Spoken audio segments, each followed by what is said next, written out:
ओम नमः शिवाय। हर हर महादेव। आप सभी का बहुत बहुत स्वागत है। देखिए, किसी को गलत साबित करने के लिए अपनी मेहनत ज़ाया मत कीजिए। मेहनत करनी है तो खुद को सही साबित करने के लिए कीजिए।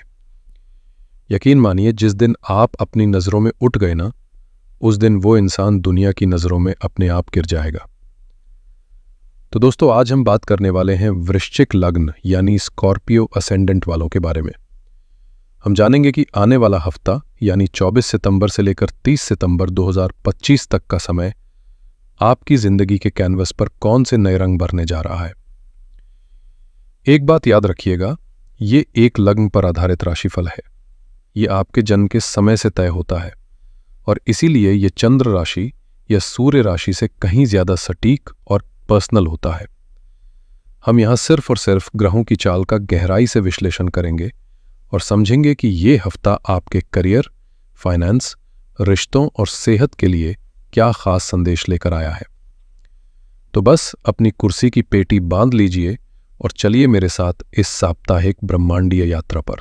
हर हफ्ते आसमान में ग्रहों की एक खास महफिल सजती है जो उस पूरे हफ्ते की एक मेन एनर्जी या थीम को तय करती है। इस हफ्ते को समझने के लिए हमें सबसे पहले आसमान में हो रही सबसे बड़ी और सबसे शुभ घटना को पकड़ना होगा। और मजे की बात यह है कि वो घटना आपके राशिफल के सबसे जरूरी घरों में से एक में हो रही है। मैं बात कर रहा हूं आपके 11वें भाव की। ज्योतिष की भाषा में 11वें भाव को लाभ स्थान या हाउस ऑफ गेन्स कहा जाता है। और यह सिर्फ पैसे का लाभ नहीं है दोस्तों, ये आपकी इच्छाओं की पूर्ति का घर है। आपके बड़े भाई बहनों का, आपके सोशल सर्कल, आपके दोस्तों और आपके नेटवर्क का घर है। जीवन में हम जो भी पसीना बहाते हैं उसका जो मीठा फल मिलता है ना, वो हमें 11वें भाव से ही मिलता है। और इस हफ्ते इसी शुभ घर में, जो कि कन्या राशि है, दो ग्रहों की एक कमाल की युति, एक बड़ा ही पावरफुल कॉम्बिनेशन बन रहा है। ये ग्रह है ग्रहों के राजा सूर्य और ग्रहों के राजकुमार बुध। चलिए जरा इस युति के मतलब को और गहराई से समझते हैं। सूर्य कौन है? सूर्य आपकी आत्मा है, आपका कॉन्फिडेंस है, सरकार है, आपके पिता है। और खास तौर पर वृश्चिक लग्न वालों के लिए सूर्य आपके 10वें घर के मालिक है, यानी आपके करियर, आपके स्टेटस और समाज में आपकी इज्जत के लॉर्ड है। और बुध कौन है? बुध आपकी बुद्धि है, आपकी बोलचाल है, आपका बिजनेस है, आपकी कम्युनिकेशन स्किल्स है। और आपके लिए बुध 11वें घर के ही स्वामी है, यानी आपके गेन्स के लॉर्ड है। अब आप खुद सोचकर देखिए, जब आपका करियर और आपका फायदा दोनों एक साथ लाभ स्थान में आकर बैठ जाए तो इसका नतीजा क्या होगा? यह साफ तौर पर एक शक्तिशाली धन योग बना रहा है। इसे बुधादित्य योग भी कहते हैं, जो बुद्धि और समझदारी से मिलने वाली सफलता को दिखाता है। इसका सीधा और सरल मतलब यह है कि इस हफ्ते आप अपने काम से, अपने प्रोफेशन से, अपनी बुद्धि और बातचीत की कला से सीधा सीधा बड़ा आर्थिक लाभ कमाने की मजबूत स्थिति में है। इसलिए इस सप्ताह की जो मुख्य थीम है, जो सबसे बड़ा संदेश है, वो है आर्थिक विकास और इच्छाओं की पूर्ति के लिए एक असाधारण समय। ये एक ऐसा सुनहरा मौका है जब ब्रह्मांड आपके किए गए प्रयासों का फल देने के लिए पूरी तरह से तैयार बैठा है। चलिए अब इस मेन थीम को आपके जीवन के सबसे प्रैक्टिकल हिस्सों यानी आपके काम और आपके पैसे पर एक एक करके लागू करके देखते हैं। आपके करियर का मुख्य भाव यानी 10वां घर इस सप्ताह सिंह राशि में है और वहां पर दो ग्रह बैठे हुए हैं, शुक्र और केतु। ये एक बहुत ही दिलचस्प और गहरा कॉम्बिनेशन है। एक तरफ है शुक्र जो सुंदरता, कला, क्रिएटिविटी, लग्जरी और डिप्लोमेसी के कारक है। 10वें घर में शुक्र का होना यह दिखाता है कि आप अपने काम करने की जगह पर एक अच्छा खुशनुमा माहौल बनाना चाहेंगे। आप अपने काम को और ज्यादा क्रिएटिव और आकर्षक तरीके से पेश करने की कोशिश करेंगे। अगर आप आर्ट, डिजाइन, मीडिया, एंटरटेनमेंट या महिलाओं से जुड़े प्रोडक्ट्स के बिजनेस में हैं, तो ये गोचर आपके लिए खास तौर पर फायदेमंद हो सकता है। लेकिन दूसरी तरफ उन्हीं के साथ बैठे हैं केतु। केतु एक आध्यात्मिक ग्रह है जो दुनिया से अलगाव, गहरी सोच और किसी भी चीज की जड़ तक जाने की आदत देते हैं। जब केतु शुक्र के साथ बैठते हैं तो ये एक कंफ्यूजन वाली एनर्जी पैदा करते हैं। हो सकता है कि आप अपने काम की बाहरी चकाचौंध से खुश ना हों और उसके पीछे का असली मतलब खोजना चाहे।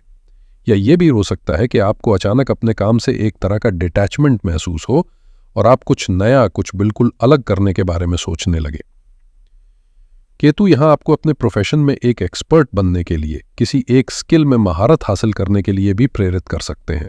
तो क्या आपको इस कंफ्यूजन से घबराना चाहिए? बिल्कुल नहीं, क्योंकि जैसा मैंने शुरू में कहा, आपके करियर के मालिक सूर्य तो आपके लाभ वाले घर में बैठे हैं। इसका मतलब है कि 10वें घर में चाहे जो भी दिमागी उथल पुथल चल रही हो, उसका आखिरी नतीजा आपके लिए फायदेमंद ही होगा। आपके काम को पहचान मिलेगी, आपके सीनियर्स और बॉस आपसे खुश रहेंगे और आपकी मेहनत सीधे सीधे आपकी इनकम में बदल जाएगी। अब आते हैं इस हफ्ते की सबसे बड़ी कहानी पर, यानी आपके पैसे पर। जैसा कि हमने बात की, 11वें घर में सूर्य बुध की युति पैसा आने का एक साफ संकेत है। ये पैसा कहां से आ सकता है? ये आपकी नौकरी में प्रमोशन या इंक्रीमेंट के रूप में आ सकता है, किसी पुरानी अटकी हुई बिजनेस डील के फाइनल होने से आ सकता है, या आपके सोशल सर्कल या दोस्तों की मदद से कोई नया काम शुरू होने से आ सकता है। अब हम इस शुभ योग को चंद्रमा के गोचर के साथ मिलाकर देखते हैं, ताकि हम हफ्ते के हर दिन की ऊर्जा को ठीक से समझ सकें।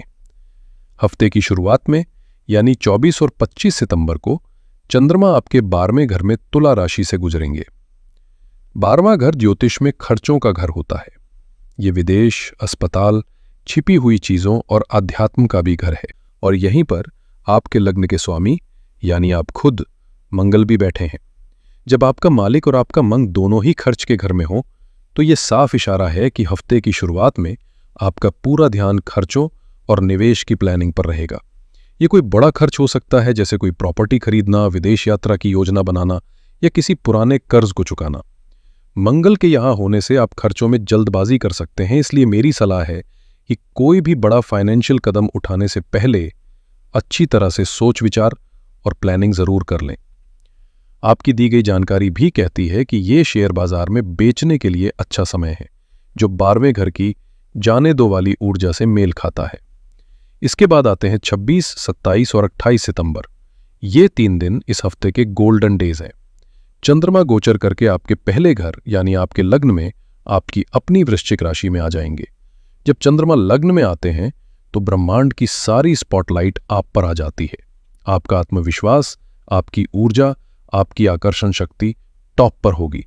आपका मन और आपका शरीर एक सीध में होंगे। ये वो समय है जब आपको अपनी योजनाओं को हकीकत में बदलना है।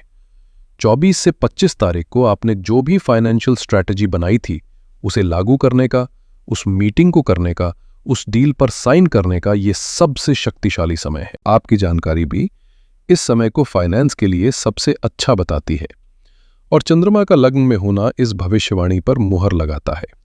इस समय आप जो भी फैसला लेंगे, उसमें सफलता मिलने की संभावना बहुत ज्यादा होगी। और फिर हफ्ते के आखिर में 29 और 30 सितंबर को चंद्रमा आपके दूसरे घर में धनु राशि से गुजरेंगे। दूसरा घर आपकी जमा की हुई धन दौलत, आपकी सेविंग्स, आपके परिवार और आपकी वाणी का होता है। ये समय इस हफ्ते हुए लाभ को सहेजने का है। ये समय बैंक बैलेंस बढ़ाने का है, फिक्स डिपॉजिट करने का है या सोने चांदी में निवेश करने का है। अब आक्रामक होने का नहीं, बल्कि जो कमाया है उसे सुरक्षित करने का समय है। आपकी वाणी में भी एक मिठास और अधिकार होगा, जिससे आप परिवार के साथ पैसे से जुड़े मामलों को आसानी से सुलझा पाएंगे। पैसा और करियर जिंदगी का एक हिस्सा है, लेकिन हमारे रिश्ते हमारी आत्मा को सुकून देते हैं। चलिए देखते हैं कि ग्रहों की ऊर्जा आपकी पर्सनल लाइफ को कैसे प्रभावित कर रही है। आपके प्रेम संबंधों का घर, यानी 5वां भाव, इस समय एक बहुत ही गंभीर और मैच्योर ग्रह शनि के प्रभाव में है। शनि यहां मीन राशि में वक्री, यानी रेट्रोग्रेड अवस्था में है। सबसे पहले वक्री का मतलब समझिए। इसका मतलब ये नहीं है कि ग्रह उल्टा चल रहा है। इसका मतलब है कि ग्रह हमें हमारे अतीत में जाकर कुछ अधूरे कामों को पूरा करने का एक और मौका दे रहा है। तो 5वें घर में वक्री शनि का होना ये संकेत दे रहा है कि ये समय नए हल्के फुल्के रोमांस का नहीं है, बल्कि अपने मौजूदा रिश्तों की नींव को परखने और मजबूत करने का है। अगर आपके रिश्ते में कोई पुरानी समस्या, कोई अनकही बात या कोई गलतफहमी है, तो शनि उसे सतह पर लाएंगे ताकि आप उसे हमेशा के लिए हल कर सके। शनि आपसे धैर्य, कमिटमेंट और ईमानदारी की मांग कर रहे हैं। जो लोग सिंगल हैं उन्हें इस समय किसी नए रिश्ते में जल्दबाजी नहीं करनी चाहिए, क्योंकि हो सकता है कि आप अनजाने में अपने किसी पुराने पैटर्न को ही दोहरा रहे हों। अब बात करते हैं आपके घर परिवार की। आपके घर परिवार मां और मन के सुख का स्थान है आपका चौथा भाव। यहां पर छाया ग्रह राहु कुंभ राशि में विराजमान है। राहु एक भौतिकवादी ग्रह है जिन्हें विदेशी चीजों, टेक्नोलॉजी और परंपरा से हटकर काम करने में मजा आता है। चौथे घर में राहु का होना आपके मन में घर को लेकर एक बेचैनी पैदा कर सकता है। हो सकता है आपका मन घर बदलने का करे, या आप अपने घर को लेटेस्ट गैजेट्स से सजाना चाहें, या फिर विदेश में बसने की एक तीव्र इच्छा जागे। राहु यहां आपकी मां के साथ आपके रिश्तों में कुछ गलतफहमियां पैदा कर सकते हैं, या उनकी सेहत को लेकर आपको थोड़ा चिंतित कर सकते हैं। लेकिन यहां एक राहत की बात भी है। आपके 10वें घर में बैठे शुक्र की सीधी 7वीं दृष्टि आपके चौथे घर पर पड़ रही है। शुक्र की दृष्टि अमृत की तरह होती है। जहां राहु बेचैनी पैदा कर रहे हैं, वहीं शुक्र घर में प्यार, सुंदरता और शांति लाने की कोशिश करेंगे। तो इसका उपाय यह है कि आप जानबूझकर अपने घर को सुंदर बनाएं, परिवार के साथ वक्त बिताएं, घर में कोई छोटी मोटी पार्टी या गेट टुगेदर रखें। ऐसा करने से आप राहु की एनर्जी को एक पॉजिटिव दिशा दे पाएंगे। अब मैं खास तौर पर अपनी उन वृश्चिक लग्न की बहनों और माताओं से बात करना चाहता हूं जो एक गृहिणी है, जो घर की धुरी है। आपकी पूरी दुनिया आपके घर और परिवार के इर्द गिर्द घूमती है। तो आइए देखते हैं कि ये ग्रह आपके इस संसार को कैसे प्रभावित कर रहे हैं। सबसे पहले बात करते हैं घर के माहौल और मन की शांति की। आपके चौथे घर में राहु का गोचर चल रहा है। यह आपके मन में एक बेचैनी सी पैदा कर सकता है। आपको लग सकता है कि घर में सब कुछ एक जैसा ही चल रहा है, कुछ नया नहीं हो रहा। यही एनर्जी आपको घर में कुछ बदलाव करने के लिए उकसाएगी। तो मेरी सलाह है कि इस एनर्जी का पॉजिटिव इस्तेमाल करें। आप घर का फर्नीचर इधर उधर कर सकती हैं, कोई नई नई रेसिपी ट्राई कर सकती हैं, या ऑनलाइन कोई नया स्किल सीख सकती हैं। घर को सजाने संवारने के लिए ये अच्छा समय है, क्योंकि शुक्र की नज़र भी आपके घर पर है, जो आपकी इन कोशिशों में सफलता दिलाएगी। अब बात करते हैं जीवन साथी के साथ संबंधों की। आपके 7वें घर यानी पति के घर के स्वामी शुक्र हैं, जो इस हफ्ते आपके 10वें घर में केतु के साथ बैठे हैं। इसका मतलब है कि इस हफ्ते आपके जीवन साथी का पूरा ध्यान अपने काम, अपने करियर और अपनी सोशल इमेज पर रहेगा। हो सकता है कि वो काम में इतने बिजी हों कि आपको ज्यादा समय ना दे पाएं। ऐसे में आपको बहुत समझदारी से काम लेना है और उन्हें सपोर्ट करना है। केतु का साथ होना यह भी दिखाता है कि आप दोनों को अपने रिश्ते में एक आध्यात्मिक या गहरी समझ विकसित करने की जरूरत है। सिर्फ बाहरी चीजों पर फोकस ना करें। बच्चों को लेकर आपकी चिंताएं भी हो सकती हैं। आपके 5वें घर में वक्री शनि का गोचर बच्चों को लेकर आपकी चिंताएं बढ़ा सकता है। हो सकता है बच्चे आपकी बात न सुन रहे हों, उनकी पढ़ाई को लेकर आप परेशान हों, या उनके स्वास्थ्य को लेकर कोई चिंता हो। शनि यहां आपके धैर्य का इम्तिहान ले रहे हैं। बच्चों पर गुस्सा करने के बजाय उनके लिए एक डिसिप्लिन, एक रूटीन बनाने की कोशिश करें और उस पर मजबूती से टिके रहें। आपकी मेहनत का फल जरूर मिलेगा, बस थोड़ा समय लग सकता है। और सबसे जरूरी बात, आपका अपना स्वास्थ्य और मी टाइम। आपके लग्न स्वामी मंगल 12वें घर में है, जो ऊर्जा की कमी और थकान दे सकते हैं। आप दिन भर सबके लिए भाग दौड़ करती हैं, लेकिन इस हफ्ते आपको अपने लिए समय निकालना ही होगा। खास तौर पर 26, 27 और 28 सितंबर को जब चंद्रमा आपकी अपनी राशि में होंगे, तो ये आपका मी टाइम है।